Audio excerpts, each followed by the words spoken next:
Ahoy hoy! Welcome back to my channel. Today I decided to do a review on Underworld, which is a YouTube channel, 5 worst natural disasters in human history.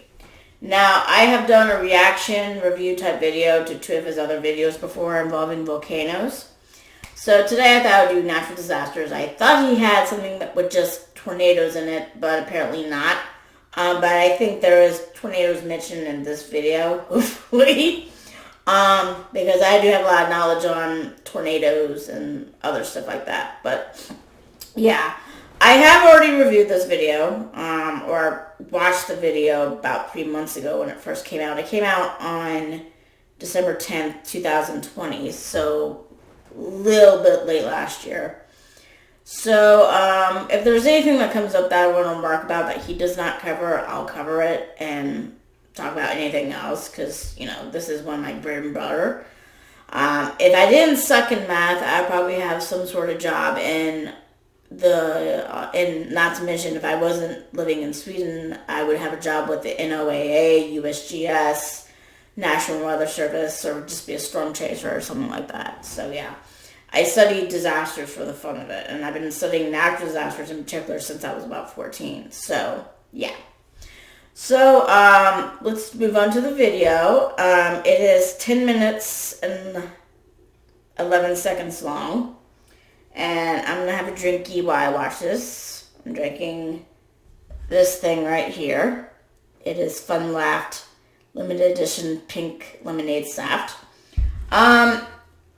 I know my American audience probably doesn't know what saft is, and probably other people that live outside of Sweden.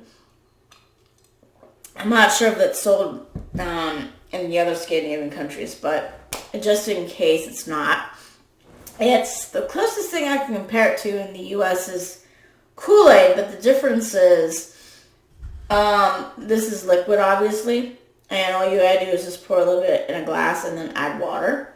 And no, they're not sponsoring me. No one sponsors me, although I would love sponsors. And, so it's almost like Kool-Aid in a way where you have powder and then you put it in a pitcher, add a cup of sugar, and then add water to it, except the difference is obviously this is liquid and you don't need to add any sugar to it. This is light, so there's no sugar in it, so I've been drinking sugar stuff lately for the last 2-3 years. And I kind of gotten used to that. But yeah, if you have saft, or if you want to drink anything else, you know, whatever floats your boat or is your cup of tea or whatnot. So yeah, let's get into the video, and hopefully this goes smoothly compared to last time. Alright. I need to do a lot better with transitioning. Jesus. Okay. Oh, and speaking of which, and as you can see in the bottom of your screen, towards the bottom right, is Vimeo Create. I had just joined Vimeo today. So, yeah. If you want to follow me on Vimeo, that's fine. That's cool. If not, don't worry about it. But yeah, I thought I would join there too. And as you all know, I quit Twitch like a few days ago at least. So let's get into the video. And I will mute the ads and stuff. It was kind of funny because before I started this, the Vimeo ad came up. And I'm like, oh, I wish I kept that up because I just joined it. So, yeah. Anyway, on to the vid. And like I said before, if you're new to my channel, Underworld has already given me his permission to review his vids. And I only plan to review the natural disaster related vids. I don't plan on reviewing all the vids. Because as I said before, like, I prefer to just review the natural disaster stuff because that's an area that I've been studying for the fun of it since I was 14, and if I didn't suck at math, I'd probably have a job in it right now. Somewhere in the field of natural disasters or whatnot. Anyway, moving on.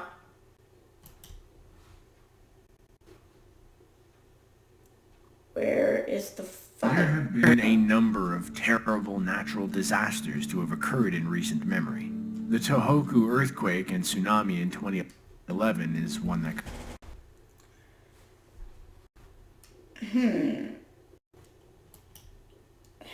I wonder if the video's lagging because of my webcam. That's probably slowing it down. So annoying. Here we go, it's back. That or my internet connection sucks donkey dick right now. That comes to mind.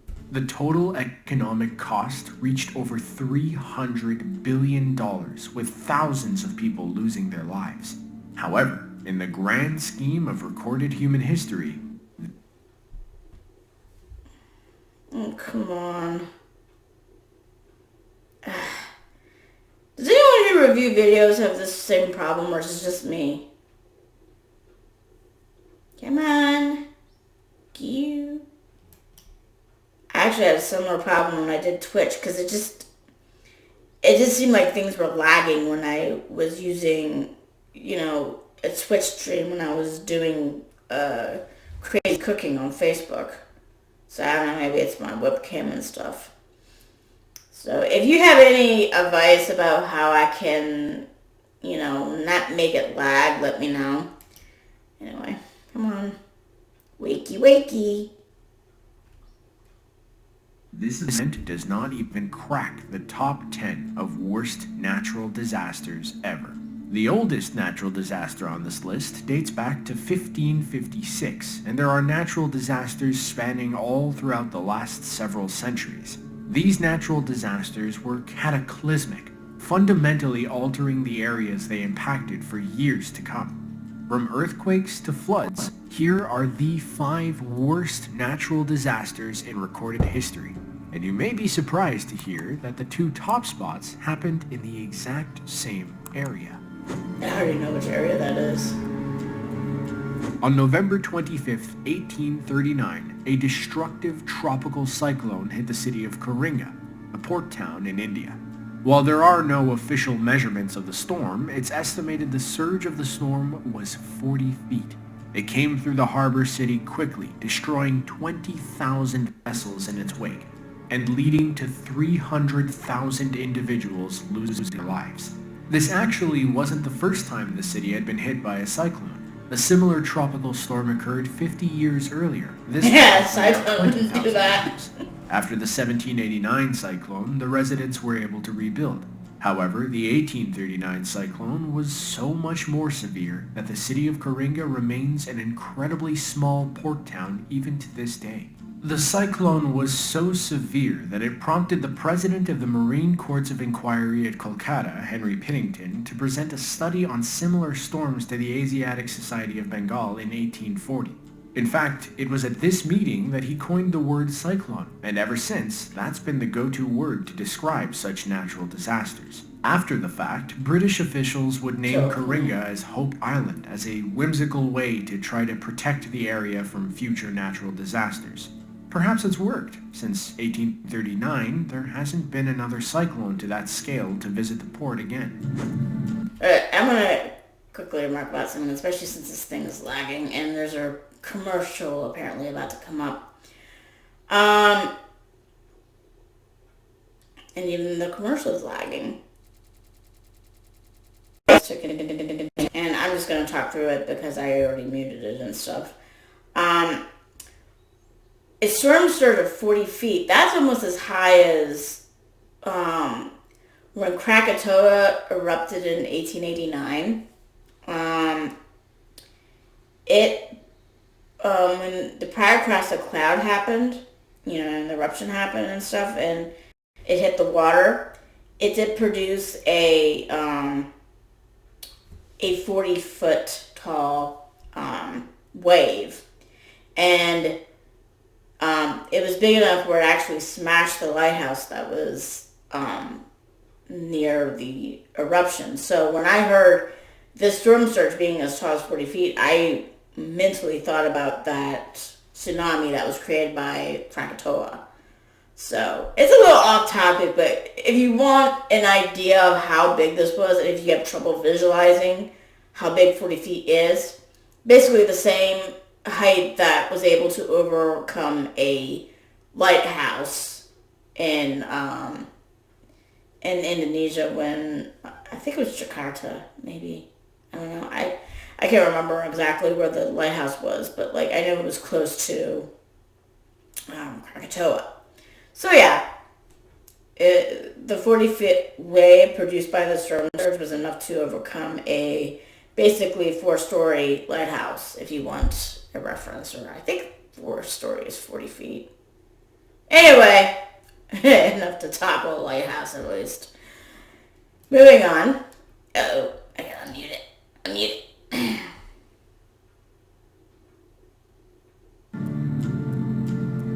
A lot of people talk about what would happen if the big one ever came to California. The truth of the matter is that it would need to be pretty big to claim the top spot of the biggest, deadliest earthquake in recorded history. Like 10.0 or 10.5. On January 23rd, 1556, when a massive earthquake struck the Shaanxi province in northern China. The magnitude 8 earthquake hit Shaanxi and neighboring areas, killing an estimated 830,000 people. The devastation was so severe that it is believed the earthquake reduced the population of the two affected provinces by 60%. The earthquake was so large that it's actually been recorded in vivid details. There are many annals from the area that contain records of 26 other earthquakes that happened in Shaanxi, but none of them have been described in such detail as this. What's remarkable is that the earthquake itself only lasted a few seconds, but it caused fires and caused intense flooding that lasted for days on end. Following the devastation, experts began to look more thoroughly into what precisely caused earthquakes. China also began to invest in other homemaking techniques.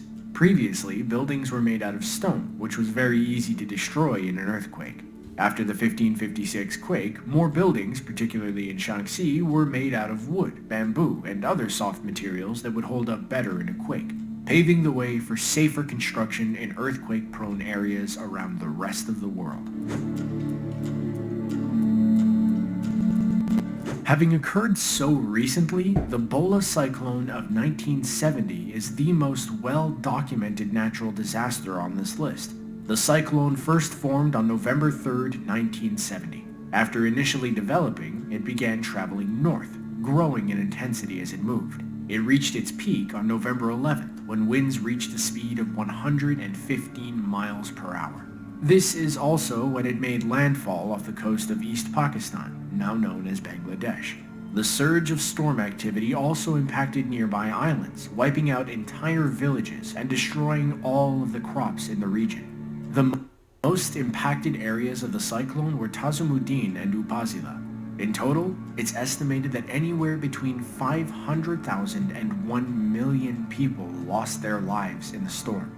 These kinds of cyclones are not rare in the region. Another destructive cyclone occurred in October of 1960. After that event, the Pakistani government contacted the US for assistance in building up a system to help avoid future environmental disasters. The director of the National Hurricane Center conducted a detailed study and submitted a report the next year. Unfortunately, the Pakistani government did not follow through on all of the suggestions the director had made. As a result, there was significant criticism of the government's response in the aftermath of the cyclone. In the election later that year, the opposition party pretty much took control of all the seats up for grabs due to dissatisfaction with the government's response. The cyclone also led to the Concert for Bangladesh in 1971, which was organized by former Beatle George Harrison. It turned out to be an incredibly successful event to raise money and awareness to the region. Yeah, I know there were phones at that concert.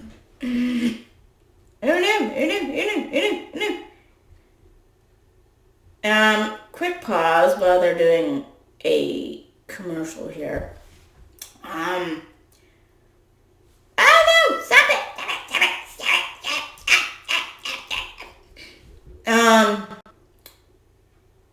My dad was actually part of search and rescue when that happened.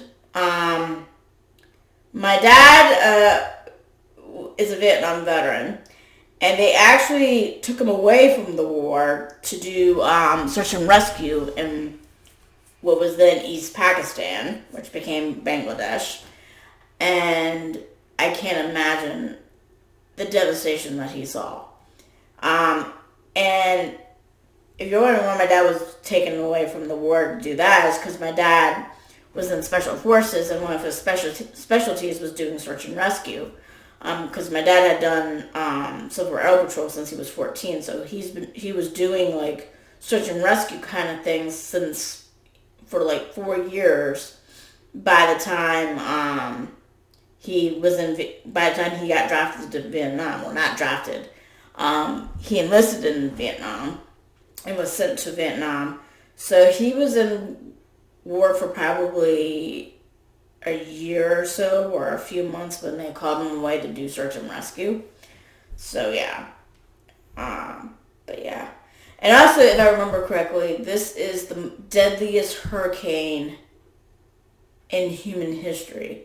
This tops all the death tolls from hurricanes in the United States, as well as around the world. This is the deadliest hurricane in human history.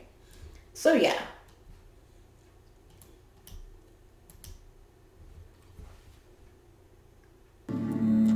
China has had a long and disastrous history of flooding. Centuries prior to that event that took place in 1887, farmers built dikes near the river to try to contain the flow. Over time, this actually caused the river to flow higher because it had to deposit all of the silt onto the riverbed. It all came to a head on September 28, 1887, when after days of heavy rainfall, the water from the river overcame the dikes.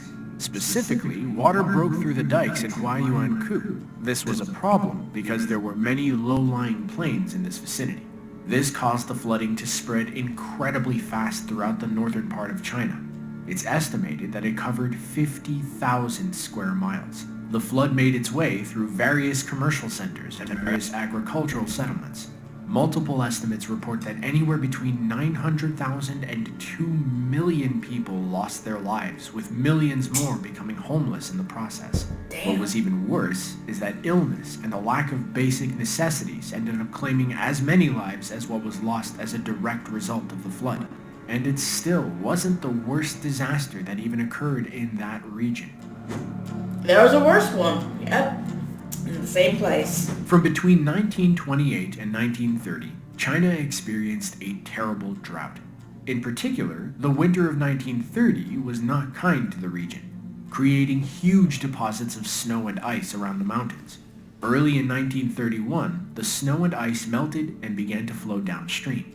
It finally arrived in the Yangtze region during a time when there was heavy rainfall. The effects of this massive deluge of water could be seen as early as June of that year, when people in low areas had to abandon their houses. To add insult to injury, the summer of 1931 resulted in severe cyclonic activity. 9 cyclones occurred in the region in July alone, in an area that normally sees 2 cyclones every year. The flooding impacted an area covering over 110,000 square miles. That's equivalent to the size of New York, Connecticut, and New Jersey combined. Numerous waterways throughout the country were affected, with the most impacted regions being Anhui, Hunan, and Zhejiang, among others. Immediately following the flooding, the government estimated that roughly 25 million people had been directly impacted by the water. In hindsight, some historians believe it could have been as many as 53 million people. The estimated death toll also ranges depending on which reports you look at. Most estimate that anywhere between 420,000 and 4 million people lost their lives as a result of the flooding in 1931. That's a lot. And that's just how many people died directly from the flooding. The water also brought with it a host of diseases to the region, including measles, dysentery, malaria, and cholera. These diseases spread so easily due to massive overcrowding in areas where people fled to in order to escape the flooding. Additionally, a lack of food caused many people to resort to eating weeds and tree bark. It wouldn't be the last flood to devastate China, but well, I can say it afterwards. Hold on. Sorry about that. I can say it afterwards. As of this video, it remains the single most devastating natural disaster in all of recorded human history. There have been plenty of environmental disasters to impact humanity over the centuries. These have been completely out of humanity's control, and while society has advanced greatly since the 1500s, we're still very much at the whims of Mother Nature. Many places are just one tsunami or earthquake away from being upended for decades, so make sure to remain vigilant over what disasters could potentially hit your city. Be sure to click the link on screen to check out our video of nuclear tests that went horribly wrong. Trust me, it's not what you expect. With that, thanks for watching and tune in next time. I already saw that video, but I won't review it. Okay, so let me just go back to here. Okay. Sorry. It was, what I wanted to add is that, it was more than just overpopulation that led to, like, stuff like malaria and diseases and stuff because, well, you have flooding going on. And when floodwater can't get anywhere because it's too overflowed, you suddenly start to get stagnant water. And stagnant water is a perfect breeding ground for mosquitoes. So even if people didn't flee from their homes to go into overcrowded areas, you would still have trouble with malaria as well as any other disease that mosquitoes bring with them. Not to mention diseases too. I'm also not surprised by the flooding either in a way because when you have a drought, and actually it's the same way too if the ground is oversaturated with water as well, which is why you get flooding when there's a lot of rain. But you can have the same thing happen with a drought because the ground is so dry that the water just runs on top of it, you know. It's too quick for the ground to absorb and stuff. But like I said, you can have a similar problem when you have ground that's too saturated to the point where water, you know, starts doing that because there's like, either way it can suck. In other words, that's what I'm trying to say. Let me see something here. I have the hurricane scale up. The Saffir-Simpson hurricane wind scale. And you guys can look at it with me. I just gotta... Okay. Obviously, the hurricane mentioned... The first one mentioned... I think they said in India. Or that port town, whatever that is. I think it's in India. Is probably most likely in Category 5. Even though they didn't mention any winds. But obviously, if a hurricane can produce a 40-foot storm surge, obviously it's an F5. Not F5. F5 is for tornadoes. This is a C5. And by the way, if you're wondering what the difference is between the Saffir scale, or Saffir, I'm probably saying it wrong, Saffir-Simpson hurricane scale and the enhanced Fujita scale, it's because it's, the hurricane scales tend to look for potential damage, while, enhanced Fujita scale, which measures tornadoes, measures the damage after it happens, as well as wind speeds. But anyway, yeah, that's the video for today. Trying to see if I have any other thoughts about it. I guess this was just for, like, regular natural disasters, because, like, for me, it seems like the deadliest disaster that humans have been in related to natural disasters was when like Toba erupted about 70,000 years ago. Because that it's believed to cause a human bottleneck um, in our population, and so almost to the point where it nearly wiped us out. But yeah, if you exclude that, that one flood in China is obviously deadly. I mean, 4 billion people. Do you understand the magnitude? Okay, consider this. Currently, over 2,000. No, I'm wrong. 2 million people have died from COVID-19. Actually, I can't. 4 billion people. I'm sorry. I mean, for me, it's just hard to grasp. Did he say 4 million or 4 billion? Oh, it's 4 million. Yeah, it was 4 million. I don't know what the fuck I'm thinking of. Yeah, sorry guys, my wires get crossed occasionally, so you gotta ignore that. But anyway, okay, so yeah, it was 4 million people. Okay, put it in perspective. The COVID-19 pandemic has killed half of those people. Half of those people. So, yeah, I'm just floored because I mean, even with the worst pandemics like the Black Death, didn't even have those numbers. Didn't have I don't think they had 4 million people. Hold on, let me double check that. I want to double check. And stuff. Let's see. Death toll from Black Death.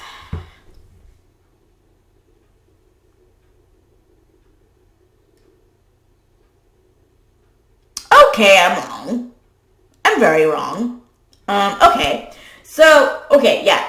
4 million people is the most that a natural disaster like the flood that was mentioned in number 1 has killed. But I'm very, very, very, very, very, very, very, very super duper wrong about the death toll with the Black Death. It is 25 million people that died from that. So like a third of the continent's population, particularly Europe. Okay.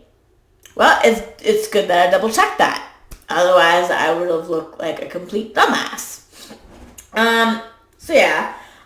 If you want me to review anyone else's videos, especially if it's related to natural disasters, in particular, tornadoes, hurricanes, or volcanoes is my major bread and butter, but I can review other stuff too. So give me those kind of recommendations. I know someone asked me if I can review a trailer for a movie for them. I don't know about that because not that I haven't before. I had reviewed Ghostbusters Afterlife before, but I'm kind of weary about doing movies in general because I have issues with certain genres. Like, I don't like anything gory. I don't like anything involving demonic possessions. I don't like nothing like that. So, if it's not seriously bloody, because I do have issues with the sight of blood, I will review it. But, yeah, movies and TV shows is like up in the air for me to review unless I like it a lot, like something a lot like Ghostbusters Afterlife. But yeah, I mean,